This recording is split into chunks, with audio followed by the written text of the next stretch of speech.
اعوذ باللہ من الشیطان الرجیم بسم اللہ الرحمن الرحیم اللہم صلی علی محمد و آل محمد۔ میں سب سے پہلے اپنے معزز مہمان گرامی جناب ڈی سی صاحب صفدر حسین گرگ صاحب اور ہمارے دوسرے مہمان آج کے مستنصر عطا باجوہ صاحب جو ڈی بی او ہیں گجرات، میں ان دونوں معزز مہمانوں کو آج کے اجلاس میں شریف آوری پر شکریہ ادا کرتا ہوں،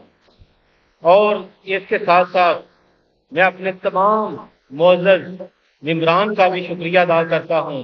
جنہوں نے آج اتنی گرمی میں یہاں آ کر یہاں اجلاس کی رونق کو چار چاند لگا دیے۔ میں تمام دوستوں کا شکریہ ادا کرتا ہوں، اور خصوصاً میں اپنی بہنوں کا بھی شکریہ ادا کرتا ہوں جو آج اتنی گرمی میں یہاں اجلاس میں تشریف لائی ہیں۔ آج کے جو ہمارا مین ایجنڈا ہے استحکام پاکستان، آج جو ہم نے آج یہ اجلاس استحکام پاکستان کے اوپر یہاں بلایا ہے، اس کا مین مقصد جو ہماری پاک فوج ہے جو سرحدوں کے اوپر ہماری حفاظت کر رہے ہیں ان کو خراج تسلیم پیش کرنا تھا۔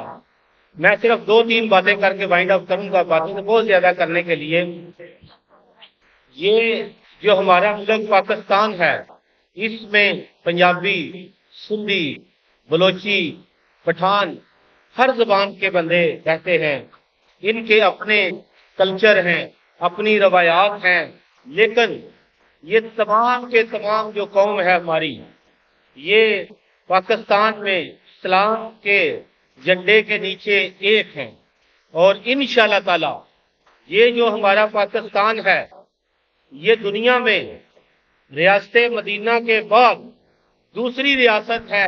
جو اسلام کے نام پر قائم ہوئی ہے، اور انشاءاللہ تعالی یہ ہمارا ملک پاکستان جو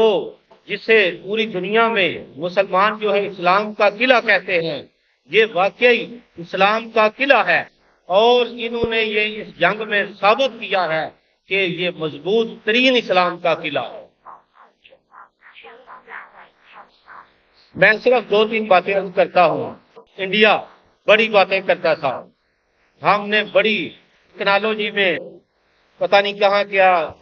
ترقی کر لی ہے، فنانس میں بڑی ترقی کر لی ہے، ہم پاکستان سے بہت آگے نکل گئے ہیں، یہ ایک اس کا غرور تھا، لیکن ماشاءاللہ پاکستانیوں نے کبھی کوئی غرور نہیں کیا۔ ہم ہمیشہ مصلحت پسند، امن پسند لوگ ہیں۔ اس نے ایک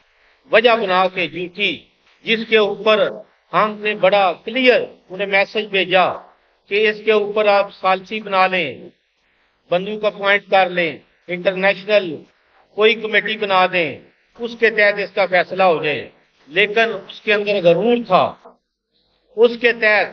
اس نے جاریت کا اقدام کرتے ہوئے لا قانونیت کے تحت زبردستی ہمارے اوپر جنگ مسلط کی اور یہاں حملہ کر دیا، اور اس کا نتیجہ اس نے خوب دیکھا۔ ان کے جب جہاز ادھر آئے تو 6 جہاز ہماری پاک آرمی نے مار کرائے، اور ان کا غرور مٹیا میل کر دیا۔ اس کے بعد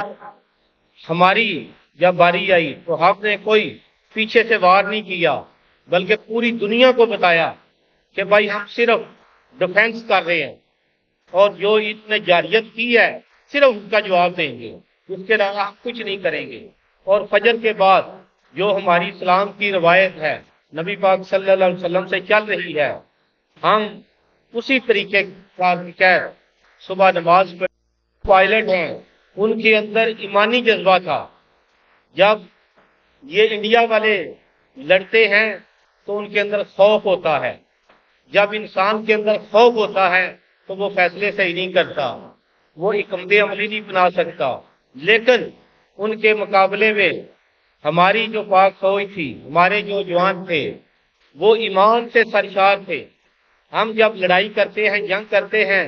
تو ہمارے اندر صرف ایک ہی مشن ہوتا ہے کہ ہم جہاد کر رہے ہیں، اور ہمارے لیے دنیا میں سب سے مقدس جو چیز ہے وہ صرف ایک ہی ہے کہ ہم شہید ہو جائیں۔ یہ رتبہ ہر کسی کو نصیب نہیں ہوتا، یہ ایمانی جذبہ صرف پاکستانی قوم کے اندر ہی ہے۔ تو اس کے تحت ہمارے جہاز ان کے اندر گئے، اپنا پورا مشن اس کے اندر جا کے انہوں نے کامیابی کے اطمینان کے ساتھ ٹارگٹ کو مکمل کرنے کے بعد اپنا مشن وہ صحیح سلامت واپس آ گئے۔ تو میں سمجھتا ہوں یہ بہت بڑی پوری دنیا میں ایک ہماری جیت ہے، اور یہ خوشی کی بات ہے کہ ایک اسلام کا جو قلعہ ہے اس نے یہ ثابت کر دیا ہے